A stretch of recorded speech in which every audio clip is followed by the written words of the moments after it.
Book का chapter 5 acid basis and salts. तो हम लोग जो हमारी डेली लाइफ होती है इसमें हम लोगों को काफ़ी सारी चीज़ें जैसे कि लेमन नींबू, टर्मरिक यानी कि हल्दी, फिर कॉमन सॉल्ट हो गया, शुगर हो गया, विनेगर हो गया, ये काफ़ी सारे सब्सटेंस हम लोग डेली के डेली अपनी लाइफ में यूज़ करते हैं और सबका जो टेस्ट होता है वो काफ़ी ज़्यादा अलग होता है ना।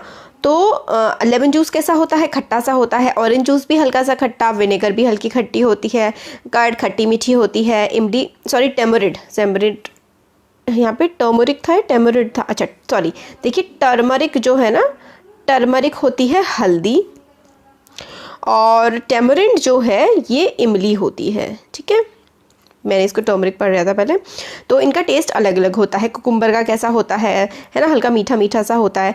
तो हम लोग को पता लगता है कि कुछ चीज़ें तो सोर होती हैं, कुछ चीज़ें खट्टी होती हैं और कुछ चीज़ें बिटर होती हैं, कुछ चीज़ें कड़वी होती हैं, कुछ चीज़ें सॉल्टी होती हैं नमकीन, और कुछ चीज़ें स्वीट होती हैं। तो हम एसिड्स और बेसिस का कैसे पता लगाते हैं? तो देखिए कर्ड, दही हो गई, lemon juice, orange juice, vinegar होता है सिरका, इन सब का टेस्ट कैसा होता है? सोर। सोर का मतलब होता है ये खट्टे होते हैं, है ना। सोर का मतलब है ये सारे के सारी चीज़ें खट्टी होती हैं। तो दीज सब्सटेंसेस टेस्ट सोर बिकॉज दे कंटेन एसिड्स। तो ये सारी की सारी चीज़ें जो हैं, जो लेमन जूस हो गया, ऑरेंज जूस हो गया, कर्ड हो गया, ये सारी की सारी चीज़ें खट्टी होती हैं क्योंकि इनमें एसिड होता है। तो केमिकल नेचर जो है ना इन सारे के सारे सब्सटेंसेस का, वो क्या है? एसिडिक है इनके केमिकल नेचर। और वर्ड जो है ना ये एसिड, ये एक्कर वर्ड से आया हुआ है जिसका मतलब होता है खट्टा। और ये जो हो गए हमारे विनेगर हो गए, ये लेमन जूस हो गया, ऑरेंज जूस हो गया, ये सारे के सारे क्या हैं? ये सारे के सारे हमारे नेचुरल एसिड्स हैं। क्यों? क्योंकि हमें नेचर में मिलते हैं। लेमन क्या है? फल है, नेचर से मिलता है हमें। और ऑरेंज भी है ना, कर्ड हम लोग दूध से बनाते हैं। बेकिंग सोडा, अब देखिए बेकिंग सोडा क्या है? बेकिंग सोडा अगर आप लोग टेस्ट करेंगे तो आपको कड़वा लगेगा क्योंकि इट ऑल्सो टेस्ट सो क्या कड़वा होता है, खट्टा। देखिए सोर का मतलब होता है खट्टा, ये आप याद रख लीजिए, सोर का मतलब खट्टा होता है। और बिटर का मतलब होता है कड़वा। करेले को बिटर गार्ड बोलते हैं ना, वो कड़वा होता है। बिटर का मतलब होता है कड़वा। ठीक है, तो जो एसिड्स होते हैं, एसिड्स के एग्जांपल जैसे कि लेमन जूस हो गया, ये सारे के सारे एसिड्स होते हैं, काफ़ी वीक होते हैं, नेचुरल एसिड्स होते हैं, तो ये खट्टे होते हैं। और जो बेसिस होते हैं ना, बेसिस जनरली ऐसे सब्सटेंस होते हैं जो बिटर इन टेस्ट होते हैं और सोपी इन फील होते हैं। मगर जैसे कि अगर आप लोग उसे छुएंगे ना, आप बेकिंग सोडा को छू के देखिए, वो काफ़ी ज़्यादा सोप जैसा होता है। क्यों? क्योंकि चिकना नेचर होता है उसका। जितने भी हमारे सोप होते हैं ना, हमारे जो साबुन होते हैं, हर किसी चीज़ में बेस होता है। और ऐसी चीज़ों का जो सोपी टच होते हैं, छूने में सोप जैसे लगते हैं और उनका टेस्ट कड़वा होता है, तो ऐसी चीज़ों को हम लोग बेस बोलते हैं। और नेचर इन सब्सटेंसेस का क्या होता है? बेसिक होता है। If we can not test every substance, but हम लोग हर सब्सटेंस को टेस्ट तो नहीं कर सकते। नेचुरल चीज़ें, खाने की चीज़ों को ही तो टेस्ट कर सकते हैं। तो इसलिए अगर हम लोगों को पता लगाना है कि कोई चीज़ एसिडिक है, बेसिक है, तो उसके लिए हम लोग एक स्पेशल सब्सटेंस का इस्तेमाल करते हैं और उन सब्सटेंस को हम लोग इंडिकेटर्स बोलते हैं। तो special type of substance are use to test whether a substance is acidic और बेसिक। ठीक है, तो इन्हें हम इंडिकेटर बोलते हैं। इंडिकेटर्स जो है अपना कलर चेंज कर लेते हैं। एसिडिक सॉल्यूशन में इंडिकेटर्स कुछ अलग कलर दिखाते हैं और बेसिक सॉल्यूशन में जो है ये लोग कुछ अपना अलग कलर दिखाते हैं। तो टर्मरिक यानी कि हल्दी हो गई, लिटमस पेपर हो गया, चाइना रोज़ हो गया, चाइना रोज़ पेटल्स यानी कि गुड़हल हो गया, ये सारे के सारे नेचुरली अकरिंग इंडिकेटर्स हैं। तो नेचुरली अकर ये करते हैं, मतलब इसका हो गया ये हमें नेचर में ही मिलते हैं। टर्मरिक और लिटमस पेपर। अब टर्मरिक कैसे हुआ? जो हल्दी होती है ना, आपने देखा होगा जैसे कि आपकी वाइट कलर की शर्ट पे अगर हल्दी पड़ जाती है तो वो पीली हो जाती है, और आप उस पर ज़रा डिटर्जेंट लगाइए और उसमें हल्का सा पानी डालिए तो वो आपको लाल दिखेगी, रेड कलर की दिखेगी। तो ये होता है इंडिकेटर। तो हमारे अभी हम आगे चैप्टर में पढ़ेंगे कि किस तरीके से इंडिकेटर्स काम करते हैं। तो हमें कुछ एग्जांपल्स दिए हुए हैं, ये चीज़ें भी काफ़ी इंपॉर्टेंट है आपके एग्जाम पॉइंट ऑफ व्यू से कि एसिटिक एसिड किस में होता है? विनेगर, जो सिरका होता है उसमें एसिटिक एसिड होता है। आंट की जो स्टिंग है, मतलब जो चींटी काट लेती है तो वो फॉर्मिक एसिड रिलीज करती है। और जैसे ऑरेंज, लेमन, इसमें सिट्रिक एसिड होता है। कर्ड में लैक्टिक एसिड, स्पिनच में ऑक्जेलिक एसिड। ठीक है, तो आपको ये, मैं तो डिक्टेट ही करना होगा, आप ये एसिड्स जो है ना ये सारे आपको याद होने चाहिए, काफ़ी इंपॉर्टेंट है। और बेसिस जैसे कि लाइम वाटर का मतलब होता है अगर आप उसमें कैल्शियम हाइड्रोक्साइड हो, चूना टाइप जो होता है ना, वही होता है। और सोप हो गया, ये सारे के सारे, मिल्क ऑफ मैग्नीशिया, ये सारे के सारे क्या हैं? ये सारे बेस हैं। ठीक है, ऊपर वाले क्या थे, एसिड, और ये सारे के सारे बेस हो गए। अब हम लोगों को नेचुरल इंडिकेटर्स, हमारे आसपास नेचुरल इंडिकेटर्स क्या क्या हैं, तो एक होता है लिटमस। लिटमस एक नेचुरल डाई होता है, कॉमनली यूज। हम लोग जो ज़्यादातर हर चीज़ को टेस्ट नहीं कर सकते हैं तो हम लोग एक लिटमस पेपर का इस्तेमाल करते हैं ये पता लगाने के लिए कि कोई चीज़ एसिड है या बेसिस है। ये लाइकन्स होते हैं, उससे एक्सट्रैक्ट किया जाता है, लाइकन्स से ये निकाला जाता है। It has a mauve colour, मतलब पर्पल जैसा कलर होता है। जब अगर उसमें आप पानी डालेंगे ना तो पर्पल कलर आपको दिखेगा, और जब आप इस पर एसिड डाल देंगे तो ये पर्पल से किस में हो जाएगा, पर्पल से एसिड में। अगर आप एसिड डालेंगे लिटमस में तो ये रेड हो जाएगा, और अगर आप उसमें बेस डालेंगे तो इट टर्न्स ब्लू। मतलब पर्पल था, पहले पर्पल था, आपने बेस डाला तो ये बिल्कुल ब्लू कलर का हो गया। It is available in the form of solution, मतलब सोल्यूशन की पानी जैसे फॉर्म में भी होता है, और स्ट्रिप्स की। आपको आई गेस स्कूल में जब आप लोग जाएंगे तो टीचर्स एक लिटमस पेपर का एक्सपेरिमेंट कराते हैं। सिंपल सी पतली सी स्ट्रिप होती है, ब्लू से कलर की होती है, पर्पल कलर की होती है एक्चुअली। उसमें आपको नींबू का पानी निचड़वाएंगे तो वो रेड हो जाएगा, और फिर उसके बाद अगर आप साबुन लगा देंगे उस पर तो वो क्या हो जाएगा, वो ब्लू कलर का हो जाएगा। लिटमस पेपर काफ़ी ज़्यादा मतलब इजीली अवेलेबल होता है। Available as red and blue litmus paper. Red and blue litmus paper जो है इसके फॉर्म में ये अवेलेबल होता है। तो ये लिटमस का ये रहा, इससे हम लोग एक्सट्रैक्ट करते हैं। ये जो लाइकन्स है ना, लाइकन्स से हम लोग लिटमस एक्सट्रैक्ट किया जाता है, लेते हैं, और इस तरीके से पेपर दिखता है। ये रेड लिटमस पेपर है, ये ब्लू लिटमस पेपर है। रेड लिटमस पेपर जो है ना ये बेस टेस्ट करने के लिए यूज़ किया जाता है, क्योंकि जब हम इस पर कोई भी बेस डालते हैं तो ये अपना कलर चेंज कर देता है ना। और ब्लू किसके लिए, हम लोगों को ब्लू जो है वो हम एसिड टेस्ट करने के लिए यूज़ करते हैं, एसिड का टेस्ट करने के लिए। तो मतलब उल्टा हो जाता है, अगर रेड कलर का है तो हम बेस का टेस्ट करेंगे, और ब्लू कलर का है तो हम एसिड का टेस्ट उस पर करेंगे। देखिए यही इसमें एक्टिविटी में बताया गया है जो मैंने अभी आपको बताया था। तो कुछ अलग तरीके के सॉल्यूशंस भी होते हैं। The solutions which do not change the colour either red or blue litmus are known as neutral solutions. तो ऐसे सॉल्यूशंस मतलब कुछ ऐसी चीज़ें भी होती हैं जो न्यूट्रल होती हैं, जैसे कि पानी हो गया। आप लिटमस पेपर में पानी डालेंगे तो वो अपना कलर नहीं बदलेगा। तो पानी जो है ना वो ना ही एसिडिक होता है, और ना ही जब उसका pH 7 है तो ना ही वो एसिडिक है और ना ही वो बेसिक है। तो वो जो लिटमस पेपर है उसका कलर को वो चेंज नहीं करेगा। अब turmeric as a natural indicator. Turmeric क्या होती है, हल्दी। तो बिल्कुल वही एक्टिविटी में भी बताया गया है कि आपके वाइट कलर के कपड़े पे अगर कोई दाग लग जाए हल्दी का, फिर अगर आप उसे डिटर्जेंट डालेंगे या सोप डालेंगे तो वो रेडिश कलर का हो जाता है। अब आपको बताया गया है कि आप लोग लाइम वाटर या चूना कैसे बना सकते हैं। तो आपको थोड़ा सा पानी लेना है, टम्बलर मतलब एक मग्गे में, और उसमें आपको चूना डाल देना है, उस सोल्यूशन को घुमाना है, और फिर उसके बाद थोड़ा सा लाइम वाटर उसमें से आप निकाल सकते हैं। इस तरीके से आप लाइम वाटर सोल्यूशन बना सकते हैं और उसमें टेस्ट कर सकते हैं। और एक ग्रीटिंग कार्ड के बारे में बता रखा है कि आप एक पहले पेपर पे हल्दी लगा दीजिए, उसे सुखा दीजिए, और उसके बाद आप सोप के सोल्यूशन से उस पर कोई भी डिज़ाइन बना दीजिए, वो काफ़ी ज़्यादा सुंदर लगेगा। तो अब दूसरा एक और नेचुरल इंडिकेटर है China rose as indicator. China rose या फिर आप उसे गुड़हल का जो फूल होता है उसको आप लोग तोड़ लीजिए और उसको मतलब थोड़ा सा मसल लीजिए और उसको पानी मिला दीजिए, और इंडिकेटर, ये आपका इंडिकेटर बन गया। तो पानी आप मिला देंगे उसको थोड़ा सा मसल करके, तो वो पिंकिश, इस देखिए लाइट पिंक कलर का रहता है, ठीक है, लाइट पिंक कलर का।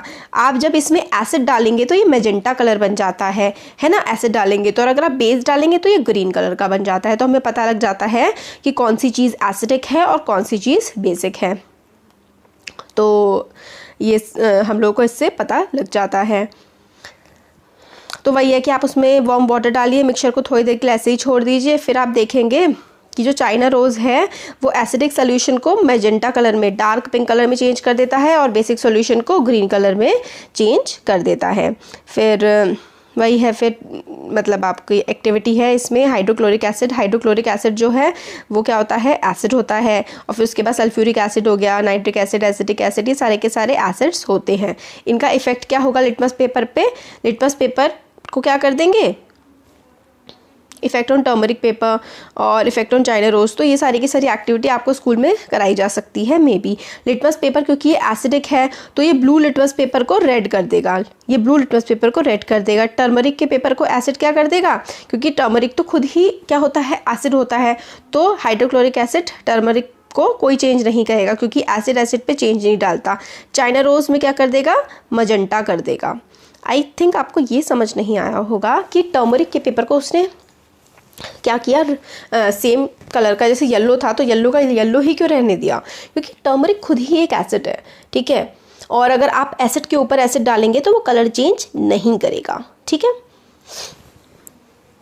हाँ, तो इसमें एसिड रेन के बारे में हमें बताया गया है। एसिड रेन एक काफ़ी ख़राब सा फिनोमेना है। इसमें क्या होता है, हमारे पानी में एसिड्स मिल जाते हैं। कौन कौन से एसिड हमारे पानी में मिल जाते हैं, अगर हम लोग रेन में बहुत ज़्यादा एसिड होते हैं, हमारी जो बारिश होती है उसमें काफ़ी सारे एसिड अगर मिल जाते हैं तो हम उसको एसिड रेन बोलते हैं। और ये एसिड्स कहाँ से आते हैं, ये एसिड्स हमारी फैक्ट्रीज से निकलते हैं, हमारे व्हीकल्स से निकलते हैं, जैसे कि carbon dioxide, sulphur dioxide, nitrogen dioxide. ये एयर पोल्यूटेंट्स होते हैं। एयर पोल्यूटेंट्स का मतलब है एयर को गंदा कर देते हैं। और जब ये बारिश की बूंदों के साथ मिलते हैं तो कार्बोनिक एसिड, सल्फ्यूरिक एसिड और नाइट्रिक एसिड बनाते हैं। और जो एसिड रेन है ना, वो बिल्डिंग्स को, हमारे हिस्टोरिकल मॉन्यूमेंट्स होते हैं, जैसे कि ताजमहल हो गया, जो बहुत ही पुराने समय से बने हुए हैं और हमारी धरोहर है, काफ़ी घूमने की जगह, फोर्ट्स वगैरह। और प्लांट्स और एनिमल्स को भी एसिड रेन नुकसान पहुंचाती है। ये बहुत इंपॉर्टेंट टॉपिक है, आपके एग्जाम में फॉर श्योर आना ही है कि what is acid rain and what are its effect. Acid rain क्या होती है, एसिड रेन होती है अगर हमारी बारिश में carbon dioxide, sulphur dioxide, nitrogen dioxide मिलती है और वो क्या बन जाती है, rain droplets carbonic acid, sulphuric acid और नाइट्रिक एसिड में कन्वर्ट हो जाती है, तो उसे एसिड रेन कहते हैं। एसिड रेन डैमेज कर सकता है, मतलब ख़राब कर सकता है हमारी बिल्डिंग्स को, मॉन्यूमेंट्स को, प्लांट्स और एनिमल्स की बॉडी को भी बहुत नुकसान ये पहुँचा सकता है। अब ये बताया गया है कि हम लोगों को ध्यान से जो एसिड्स और बेसेस होते हैं ना लेबोरेटरी में, उसको उठाना चाहिए, क्योंकि वरना अगर हम ध्यान नहीं देंगे तो वो हमारी बॉडी को काफ़ी ज़्यादा नुकसान पहुंचा सकता है। अब आता है न्यूट्रलाइजेशन। हम लोगों ने पढ़ा कि एसिड्स जो टर्न कर देते हैं ब्लू लिटमस को रेड में, और बेसिस टर्न कर देते हैं रेड लिटमस को ब्लू में। तो एक एक्टिविटी कर रहे हैं किस इंडिकेटर से हेल्प से, फिनोप्थलीन। फिनोप्थलीन एक दूसरा इंडिकेटर है। तो क्या किया है ना कि टेस्ट ट्यूब में फिनोप्थलीन ले लिया, आपने टेस्ट ट्यूब में फिनोप्थलीन ले लिया। यहाँ से देखते हैं ये एक्टिविटी जो यहाँ पे हो रही है कि आपने एक उसमें फिनोप्थलीन ले लिया, फिर एक में आप डाल देंगे सोडियम हाइड्रोक्साइड, यानी कि सोडियम हाइड्रोक्साइड जो है वो एक बेस होता है, ठीक है। और फिर उसके बाद हाइड्रोक्लोरिक एसिड, तो आपको इसका तो पता ही लग गया कि ये एसिड होता है। फिनोप्थलीन जो है ना वो पिंक कलर का होता है, ठीक है। फिनोप्थलीन का कलर क्या होता है, पिंक, ठीक है। और जब आपने इस टेस्ट ट्यूब में ना देखिए फिनोप्थलीन लिया है, हाँ ये देखिए ये क्या है, ये है फिनोप्थलीन। अगर आप फिनोप्थलीन में एसिड डालेंगे तो आपका फिनोप्थलीन है, continue adding sodium hydroxide solution drop by drop while stirring till the pink colour just appear. तो अगर आप लोग इसमें डालते रहेंगे, सोडियम हाइड्रोक्साइड आप डालते रहेंगे तो पिंक कलर जो है ना उसका फिनोप्थलीन का वो मतलब पानी जैसा हो जाएगा। फिर उसके बाद add 1 more drop of dilute HCl। फिर आपका पानी जैसा हो गया, आपने HCl डाल दिया तो आपने देखा कि वो फिर से the solution again becomes colourless. तो देखिए ये वाली एक्टिविटी इंपॉर्टेंट है, तो चलिए इसको स्टार्टिंग से ही हम पढ़ते हैं। Fill 1/4 of test tube with dilute hydrochloric acid. आपने टेस्ट ट्यूब में HCl लिया है, फिर आप उसका कलर नोट कर लीजिए। आपने कलर नोट कर लिया, ठीक है। Note down the colour of phenolphthalein. फिर आपका जो फिनोप्थलीन है ना उसका कलर आप नोट कर लेंगे, ठीक है। फिनोप्थलीन ना पिंक कलर का होता है, ठीक है, और HCl जो है वो कलरलेस होता है। फिर आप ऐड करेंगे 2 से 3 बूंदे किसकी, एसिड की। तो आपने यहाँ पे फिनोप्थलीन लिया हुआ था, फिनोप्थलीन में आपने 2-3 बूंदे एसिड की डाली, फिर आपने उसको फटाफट से शेक कर दिया, तो क्या उसका कलर चेंज होगा, अभी देखते हैं। Add the acidic solution, add to the acidic solution a drop of sodium hydroxide with a dropper. आपने एसिड था यहाँ पर, HCl था, फिर आपने इसमें क्या डाल दिया, आपने इसमें सोडियम हाइड्रोक्साइड डाल दिया, ठीक है। और फिर आपने टेस्ट ट्यूब फिर से हिला दी, क्या कलर में कोई चेंज हुआ है। आप अगर सोडियम हाइड्रोक्साइड डालते जाएंगे सॉल्यूशन में ड्रॉप बाई ड्रॉप, तो क्या हो जाएगा, till the pink colour just appears.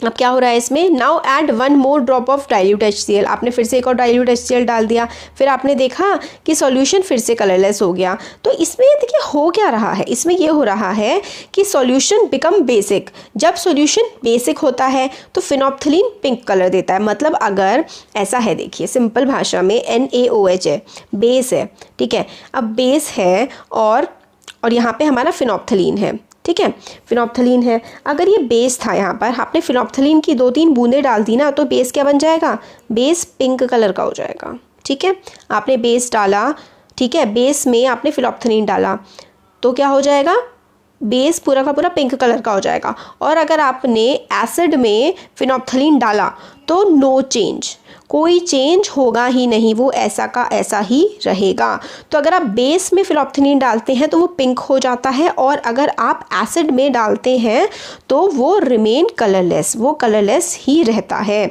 तो इससे हम लोगों को क्या समझ में आया कि जब एसिडिक सॉल्यूशन बेसिक सॉल्यूशन के साथ मिक्स होता है तो दोनों के दोनों सॉल्यूशन एक दूसरे के असर को नलिफाई कर देते हैं। मतलब आपने HCl में NaOH आपने एसिड में बेस डाल दिया तो न्यूट्रलाइज हो जाएगा, कोई फ़र्क पड़ेगा ही नहीं।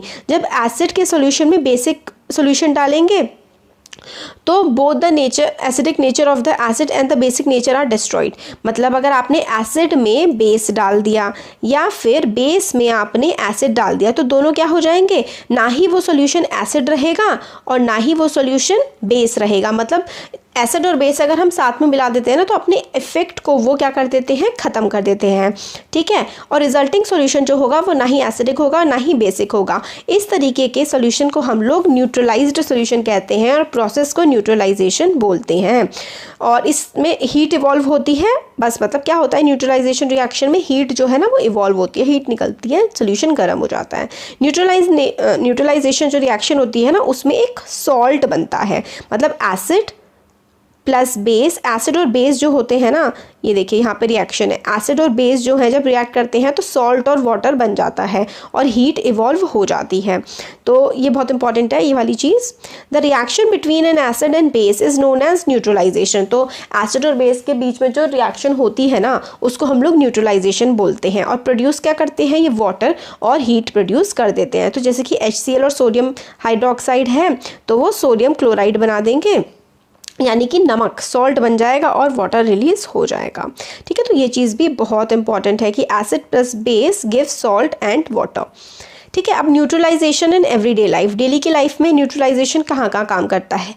आपका इंडाइजेशन, तो हमारा स्टमक में हम लोगों ने बायो में पढ़ा था अभी फर्स्ट चैप्टर में कि हमारा जो पेट होता है उसमें हाइड्रोक्लोरिक एसिड होता है जो हमारी खाने को पचाने में हेल्प करता है। बट अगर बहुत ज़्यादा एसिड हो जाए तो हम लोगों को इंडाइजेशन हो जाता है, हमारा खाना पचता नहीं है। तो जब बहुत ज़्यादा एसिड हो जाता है ना तो हम लोगों को एंटासिड लेने चाहिए, एसिड का तोड़ लेना चाहिए। जैसे कि milk of magnesia, milk of magnesia में मैग्नीशियम हाइड्रोक्साइड होता है, वो एसिड को हमारी बॉडी में कम कर देता है। तो मैग्नीशियम ऑक्साइड MgO होता है हमारी बॉडी में और वो हमारी बॉडी से एसिड जो है ना, एसिड को वो कम कर देता है। इंडाइजेशन में हमारी बॉडी में एसिड ज़्यादा बनने लगता है तो हम मिल्क ऑफ मैग्नीशिया पी लेते हैं। ये चीज़ बहुत इंपॉर्टेंट है, याद रखिएगा। मिल्क ऑफ मैग्नीशिया ले लेते हैं जब हम लोगों को एसिडिटी बनती है या फिर हम कोई एंटासिड ले लेते हैं। आंट बाइट, जैसे चींटी काट ले तो चींटी की जो काटती है तो वो फॉर्मिक एसिड रिलीज़ करती है। और अगर चींटी ने आपको काट लिया है तो आप अगर उस पर कोई बेस लगा दें या फिर आप साबुन से भी हाथ धो लें तो आपको जलन कम होती है। तो neutralised bye rubbing moist baking soda, आपके घर में बेकिंग सोडा होगा तो उसको आप रब कर लीजिए। और कैलामाइन सॉल्यूशंस वगैरह होते हैं जिसमें जिंक वगैरह हो, मतलब आप बेकिंग सोडा लगा सकते हैं, उससे आंट की बाइट का जो असर है वो न्यूट्रलाइज हो जाता है। सॉइल ट्रीटमेंट में क्या होता है, कई बार हमारी जो सॉइल है हम उसमें इतने ज़्यादा केमिकल फर्टिलाइजर्स डाल देते हैं कि सॉइल एसिडिक हो जाती है और प्लांट उसमें ग्रो नहीं कर पाते। तो बहुत ज़्यादा अगर एसिडिक हो गई है सॉइल तो आप उसमें बेसिस डाल दीजिए, जैसे कि चूना डाला जाता है या फिर क्विक लाइम, जैसे कैल्शियम ऑक्साइड डाला जाता है, कैल्शियम हाइड्रोक्साइड डाला जाता है। और सॉइल अगर बेसिक है तो आपको क्या डालना होता है, ऑर्गेनिक मैटर कंपोस्ट जैसा उसमें मिला दिया जाता है। ऑर्गेनिक मैटर जो है वो एसिड रिलीज़ कर देता है और न्यूट्रलाइज कर देता है। मतलब अगर ज़्यादा एसिड हो गया है तो आप बेस डाल दो, ज़्यादा बेस हो गया है तो एसिड डाल दो। ये एग्जाम्पल है, आप याद रख लीजिए न्यूट्रलाइजेशन के, indigestion, soil treatment, ant bite. ठीक है, और फैक्ट्री वेस्ट जो होते हैं ना, काफ़ी सारी जो फैक्ट्रीज होती हैं वो काफ़ी सारा वेस्ट प्रोड्यूस करती हैं। The waste of many factories contain acid, factories के काफ़ी सारे वेस्ट में एसिड होता है। अगर उनको हम पानी में ऐसे ही बाहर निकले छोड़ देंगे तो काफ़ी सारे एसिड्स जो है ना वो फ़िश को मार देंगे। तो फैक्ट्री वेस्ट को हम न्यूट्रलाइज़ करते हैं, उसमें एसिड होता है तो उसमें हम बेसिस मिला देते हैं और वो न्यूट्रलाइज हो जाता है। तो ये चैप्टर हमारा कंप्लीट हो गया है। कैसा लगा आपको वीडियो ज़रूर बताइएगा, अच्छा लगा तो लाइक करिए, चैनल को सब्सक्राइब करिए, अपने फ्रेंड्स के साथ शेयर करिए। Thank you.